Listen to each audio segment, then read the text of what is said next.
The Wandering Inn, Book 11, The Titan of Belleros, as well as Beware of Chicken, Book 3, have both just recently dropped to the audio platforms, and they share a lot of similarities, one being that they are both fantastic. Let's talk about them.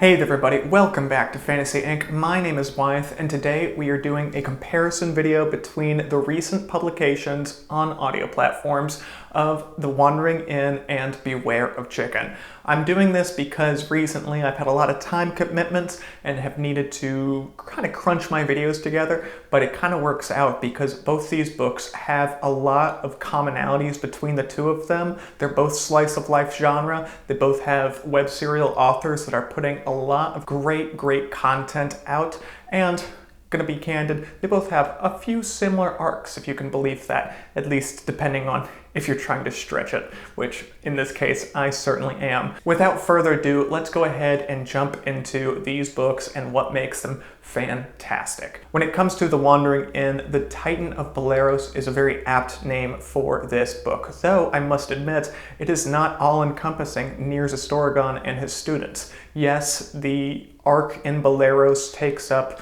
a majority of the book, I would say probably about 40% of it, but a lot of the book is also getting into the antics of what's going on in Lascore, in Palace, as well as touching on a little bit of what's going on with Magnolia. So when the avid listeners out there do pick up this book, it's not all going to be about Nirs Astorgon and his students. It's going to be about a lot of other characters. This is also a similarity when it comes to Beware of Chicken, Book 3, where Jin, our main protagonist throughout the series, is not the lead for this book. I have to say it would be Shollan and Teegu specifically. When it came to the end of Book 2, we saw that a large group of the people at the Fram were going to head over to the tournament, whether that be just to watch or to participate. And Shollan and Teegu are the ones participating in the tournament.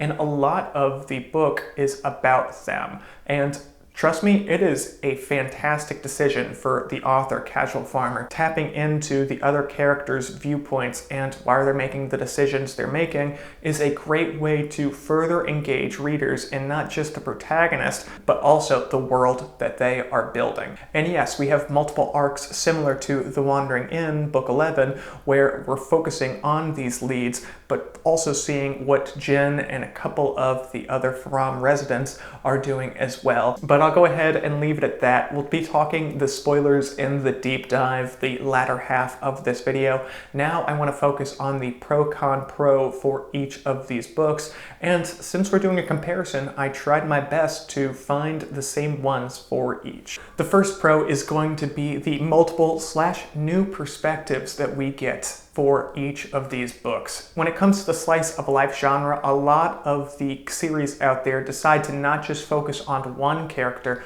but have the viewpoints of many different characters, which is a great ability to really draw readers in to find out which characters they really can have an attachment to or relate with. This is definitely exemplified when it comes to both these series. For example, there's The Wandering Inn, where we're not only seeing Nirs' perspective, who we've seen in the past, but also a lot of his students are getting a lot of the prime time in this book, whether that be Umina, Marion, or even Vanas. This is the same for the Beware of Chicken, where we're seeing a lot of new people when it comes to the Azure Jade Trading Company, as well as new friendly faces at the tournaments that they are all going to. And I have to say, it was done beautifully in each book. Now, when it comes to my con, I have a hard time, as y'all know if you've seen my videos before, picking out cons, because I really don't like to tear down authors for their writing, because if it's not for me, it's just not for me. It might be just for someone else. I might not be the audience that they're looking for. With that being said, I really could not find a con with either book, and that's not for a lack of trying. I did put about 10 minutes into thinking about it prior to this video, and the only thing I could come up with, which I understand is a bit of a cheapskate, is that there was not more released at one time for both series. I'm in love with these series. For obvious reasons, if y'all have picked up any of these books prior to, which I hope you have if you're watching this video, and I guarantee y'all will not be disappointed other than maybe with the word count itself. Finally, my second pro for each of these series is the extended world building and the new locations we as readers/listeners are getting to see. When it comes to The Wandering Inn, we're getting to see a lot more of Baleros, the country very far from Lascaux, and specifically the city of Dekim. And then when it comes to the Beware of Chicken, we're getting to see the dueling peaks. We're getting to see more of what the Azure Hills, the very low cultivation area within this continent, is like. It's not just Jin's small farming village that's near him. We're getting to see really what this country and their capital is made of. And to be quite candid, I was very impressed with both of these books when it came to world building. With all that said, I do appreciate everyone's time today. We're going to be jumping over to the deep dive now. I'm going to be talking about The Wandering Inn first, and then going into the Beware of Chicken, and I'll have that little text box right there to inform you which book I'm currently speaking on, so that y'all are not getting spoilers for specific series if you're not completely caught up yet. Thank y'all again for all y'all's time. Be sure to have a great weekend, and be sure to keep reading.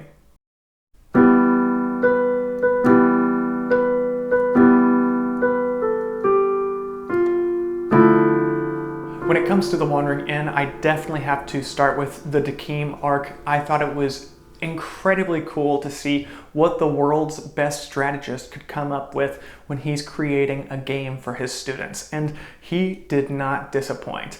Basically, they're playing hide and seek, for those of y'all who read the book, which I hope all of y'all have if you're watching this section of the video, and it is probably the most intense game of hide and seek I have ever heard of. And Niers Astorgon's students went all out, and they certainly needed to, because Tomb, the former student of Niers Astorgon and one of the only people alive to ever defeat him in battle, is now their contestant.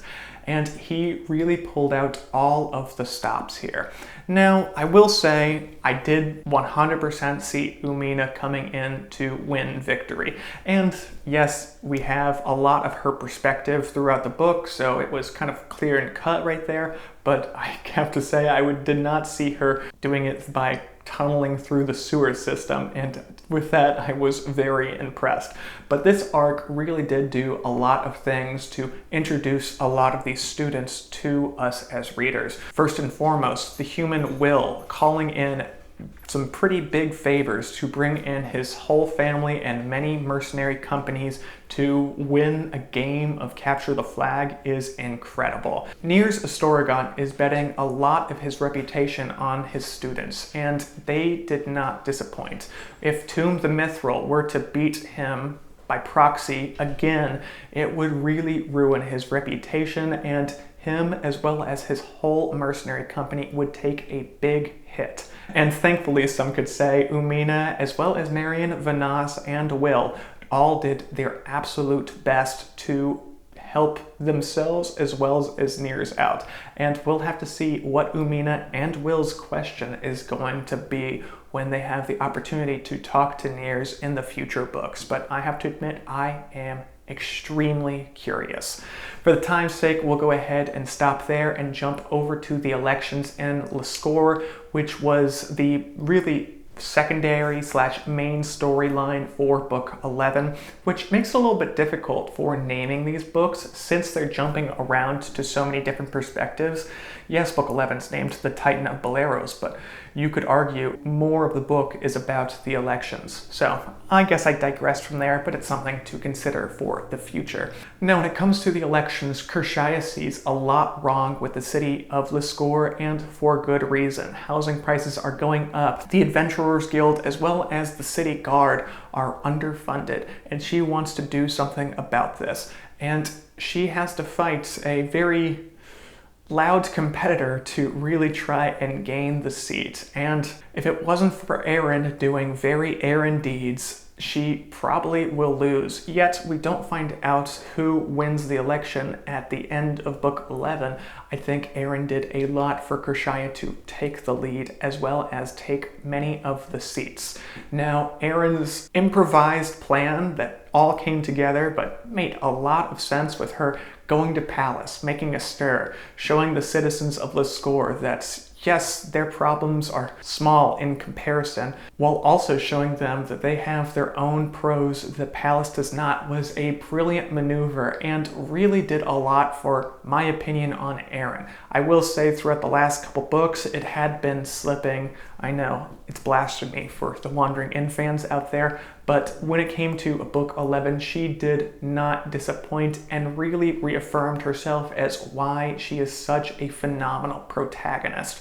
Whether it's jumping into conversations with smiths or blade sharpeners, or talking to lobbyists in Pallas who run a bar, or even just creating such a scene where the entire city of Lascore has to follow her across the wall, across the plains to her inn just to see what she's going to do next.